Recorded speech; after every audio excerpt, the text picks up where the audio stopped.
Nih ya, di video saya kali ini kita bahas mengenai kastrasi ya. Di kalangan pembudidaya tanaman kelapa sawit masih banyak sekali ya yang salah mengartikan tentang kastrasi ini. Jadi masalah yang pertama ini yang paling sering sekali, yang paling banyak sekali ya. Masalah kastrasi ini yang salah mengartikannya.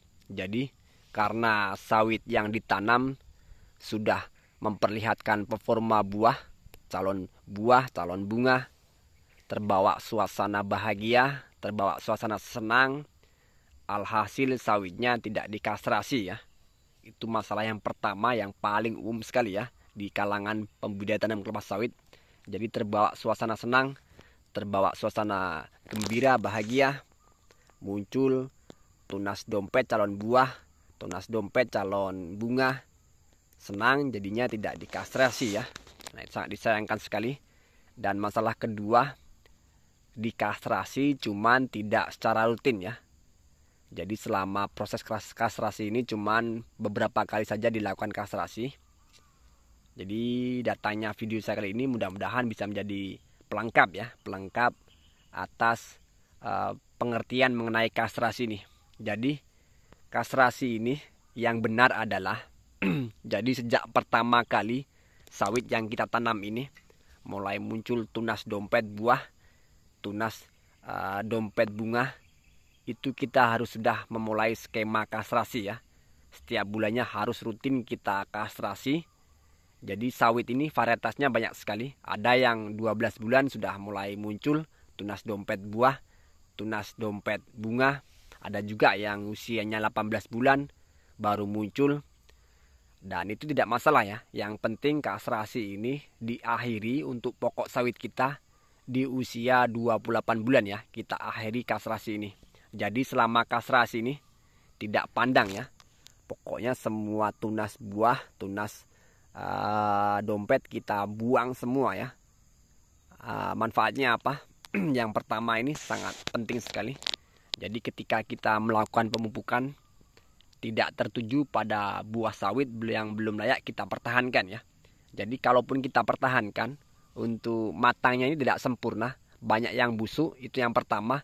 Yang kedua, berat TBS-nya belum ideal ya, masih di bawah 5 kilo. Sedangkan pabrik pengolahan kelapa sawit ini mengharuskan untuk berat TBS-nya sudah 5 kilo ya, baru diterima. Nah itu. Jadi tidak ada keuntungannya kita mempertahankan buah seperti ini. Yang paling bagus adalah dikastrasi ya. Jadi nanti ketika kita melakukan pemupukan langsung tertuju pada pokok sawitnya, pembesaran pokok sawitnya. Nah itu. Yang kedua, fotosintesis dari sinar matahari tidak tertuju lagi pada pembesaran calon buah ya, langsung menuju pembesaran pokok sawitnya.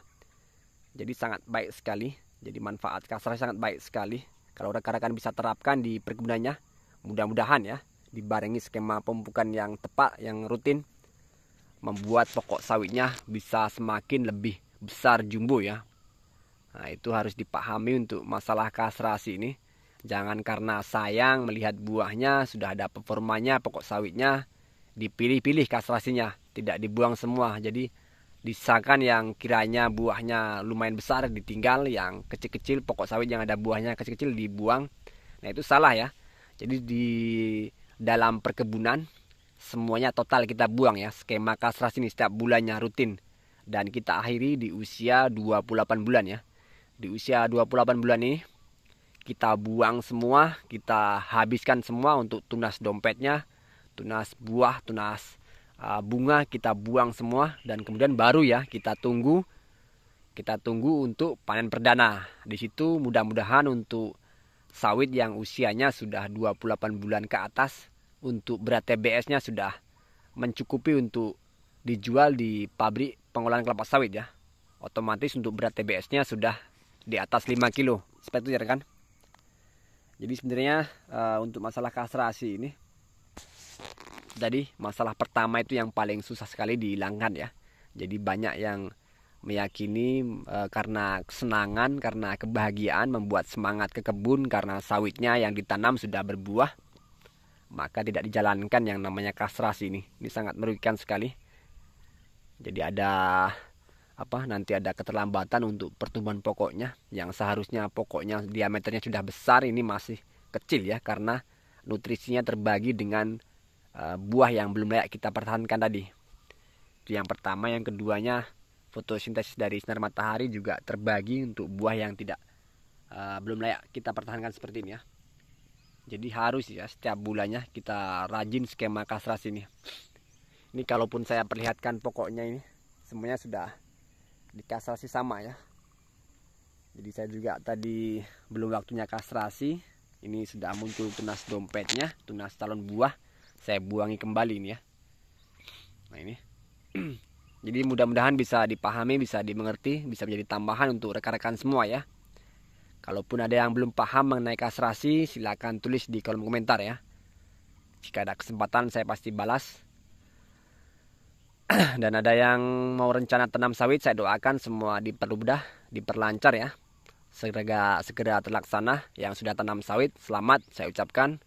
Jangan lupa untuk belajar mengenai kastrasi ini ya. Dan nanti untuk yang sudah ditanam sawitnya, pertumbuhannya baik, aman dari segala jenis hama, dan nanti hasil panen bisa selalu melimpah ya. Oke, saya akhiri untuk video saya kali ini. Saya tutup. Salam sukses petani kelapa sawit ya.